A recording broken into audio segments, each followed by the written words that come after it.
galera do Me Salva, tudo certo? Tudo bem? Tudo beleza? Comigo tá tudo ótimo. Prontos para falar de genética molecular?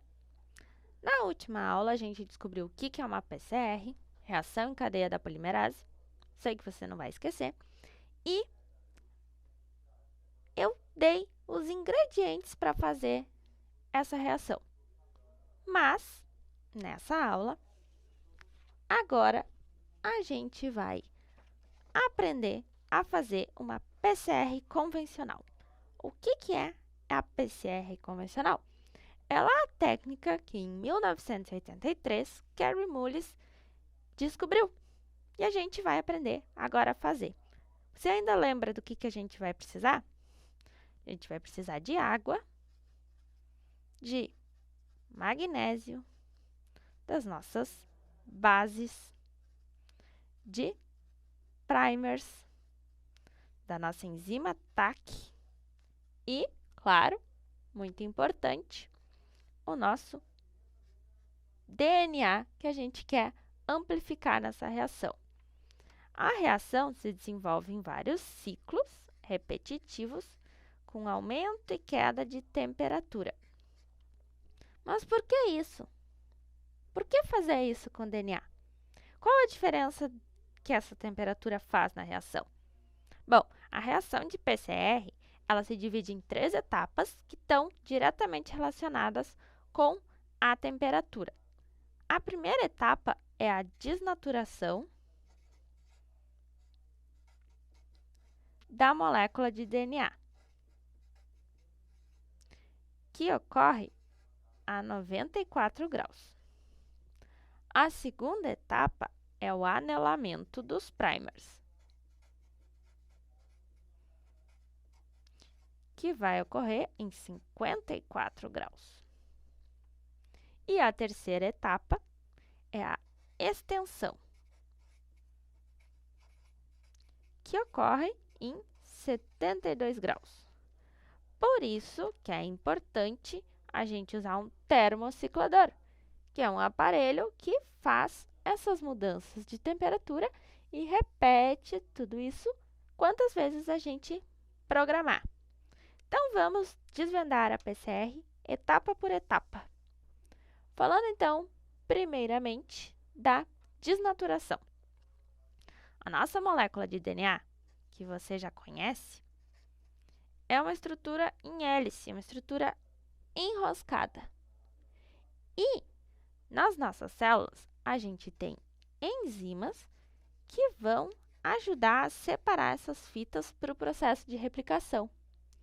Mas, no nosso tubinho de ensaio, onde a gente vai fazer a PCR, a gente não tem essas enzimas. Então, a gente usa uma elevada temperatura, de 94 graus, para separar as nossas fitas de DNA.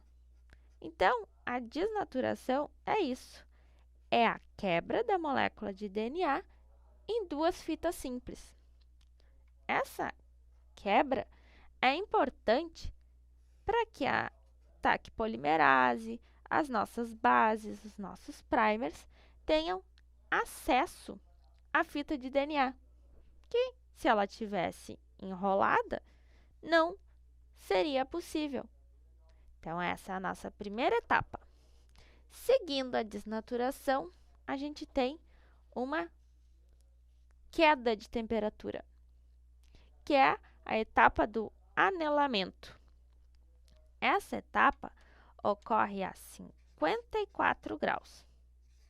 E a temperatura ideal para que os nossos primers, os nossos iniciadores, se liguem à fita de DNA. Lembra que os nossos primers vão determinar o tamanho do fragmento que vai ser amplificado. E por isso a gente tem que ter eles ligados para que a reação ocorra. Bom, mas nessa temperatura, a nossa TAC polimerase, que se vocês ainda lembram é de uma bactéria que gosta muito de calor, a termos aquático, ela está desativada. E é por isso que eu vou ter um novo aquecimento na terceira fase da PCR, que é chamada de extensão. Nessa fase, eu chego aos 72 graus. Temperatura ótima para minha DNA polimerase agir.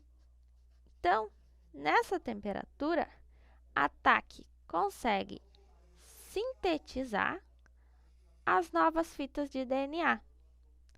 Então, ao fim da extensão, eu vou ter o dobro de cópias de DNA que eu tinha na minha primeira etapa.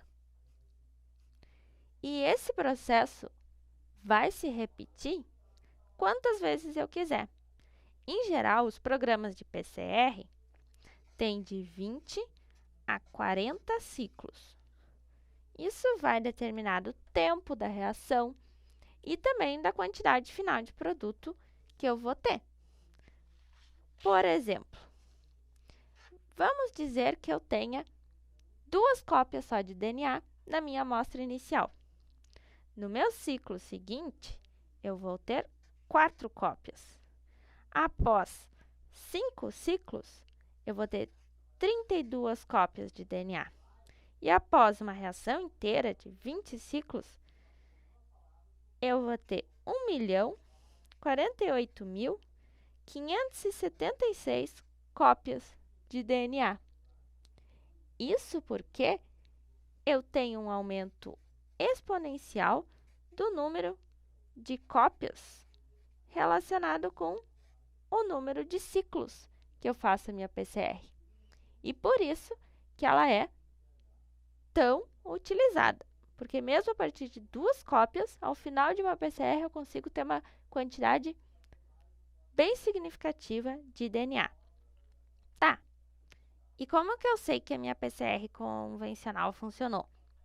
Se você já trabalhou com genética, com biologia molecular, você sabe que a gente tem que acreditar. Porque a gente não vê as coisas, que nem em anatomia, por exemplo. A gente não enxerga. Então, eu tenho que ter técnicas que me provem que a minha PCR funcionou. E eu posso usar 2 técnicas. Eu posso fazer a quantificação do meu material, e nesse caso, eu vou ver a quantidade de DNA que eu tenho, ou eu posso fazer uma eletroforese. E nesse caso, eu tenho uma visualização do meu material genético. Então, eu consigo enxergar ele e provar que ele está ali e que ele foi amplificado. Vamos falar um pouquinho, então, como que eu faço a quantificação do meu material genético. É importante lembrar que o nome do produto da PCR é Amplicon, porque ele é um produto de amplificação. Então, como que eu sei quanto Amplicon eu tenho? Eu posso usar um espectrofotômetro. Um espectrofotômetro é um aparelho que vê quanta absorção de luz eu tive. E quanto mais luz eu absorver, isso quer dizer que eu tenho mais DNA. Eu consigo também ver a pureza dessa minha amostra, porque o DNA absorve luz a um comprimento de onda específico, de 260 nanômetros, que é diferente, por exemplo, das proteínas, que absorvem luz a 280 nanômetros. Se eu fizer, então, uma relação entre as suas absorções, eu consigo ver se eu tenho mais DNA na minha extração, que é o que eu quero, é o produto da PCR, ou se eu tenho mais proteína, que nesse caso daí é uma contaminação.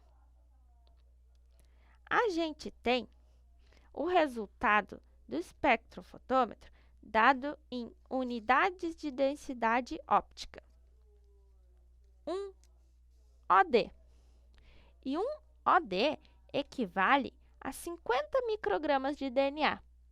Então, eu consigo saber a concentração do meu DNA pelo número de ODs que deu a minha leitura, quantas unidades de densidade óptica eu tive, vezes 50, que é o nosso fator de concentração, vezes a diluição que eu usei. Então, através desse cálculo, eu consigo saber exatamente a quantidade de DNA que eu tenho agora na minha amostra. O outro jeito de eu saber se o meu PCR funcionou é através da eletroforese. A eletroforese é uma corrida em gel de agarose. Como assim uma corrida? Eu aplico o meu DNA em pocinhos num gel que é feito com polímero vegetal, que é a agarose, e a concentração desse material vai determinar o tamanho dos poros que eu tenho nesse meu gel. Se meus poros forem bem grandes, fica fácil o DNA passar. Quanto menor forem os meus poros, mais difícil para a molécula de DNA conseguir passar. E eu também aplico um campo elétrico sobre esse gel. O meu gel vai estar numa cuba com um tampão e tem uma corrente elétrica que permite que ele migre. Então, o meu DNA, como ele é formado por fosfato, as bases, tem também algumas proteínas junto, ele tem uma carga negativa. E por isso, quando eu aplicar a corrente, ele vai migrar na direção do polo positivo.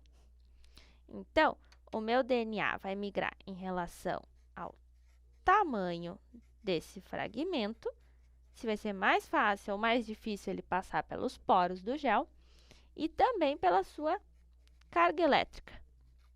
E no final da corrida, ele precipita nesse gel.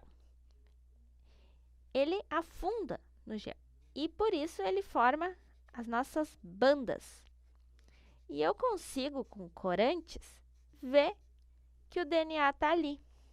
E como eu já sei mais ou menos o tamanho dele, eu consigo ver se, sim, esse é o DNA mesmo que eu estava procurando, era o que eu esperava, ou se eu tenho rastros de contaminação, que daí pode ser culpa do pesquisador, que andou falando em cima da plaquinha de PCR, que não limpou bem a bancada, ou pode ser mesmo alguma contaminação da amostra.